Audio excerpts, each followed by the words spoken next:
নমস্কার। এই মুহূর্তে আমি গুরুত্বপূর্ণ খবর একটা আপনাদের সম্মুখে তুলে ধরেছি। এই এক মোটরসাইকেলে একটি হাঁস তোমার গলার চামড়া ছুলে এক জায়গায় জড়ো হয়ে গেছে। আর এই মুহূর্তে আমি গুরুত্বপূর্ণ খবর আপনাদের সম্মুখে তুলে ধরেছি। এই যে হাঁসটি মোটরসাইকেলের চাকায় ঢুকে তার গলার চামড়া এক জায়গায় জড়ো হয়ে গেছে, আমি গুরুত্বপূর্ণ খবর আপনাদের সম্মুখে তুলে ধরেছি। এই হাঁসটি এখন বাঁচবে কি জানি না, তবুও এখনও ও চলে বেড়াচ্ছে। এই মুহূর্তে আপনাদের সম্মুখে আমি গুরুত্বপূর্ণ খবর একটা তুলে ধরেছি।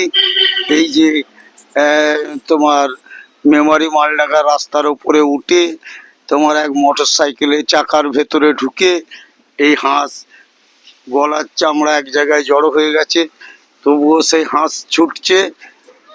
এই গুরুত্বপূর্ণ খবর আপনাদের সম্মুখে তুলে ধরেছি। এই হচ্ছে সেই হাঁস, মোটরসাইকেলের চাকায় ঢুকে ইনি আহত হয়েছেন। আর এই মুহূর্তে আপনাদের সম্মুখে গুরুত্বপূর্ণ খবর আমি তুলে ধরেছি। শশধর কর্মকার এই মুহূর্তে আমার ভিডিও। নমস্কার জানিয়ে আমি অফ করছি।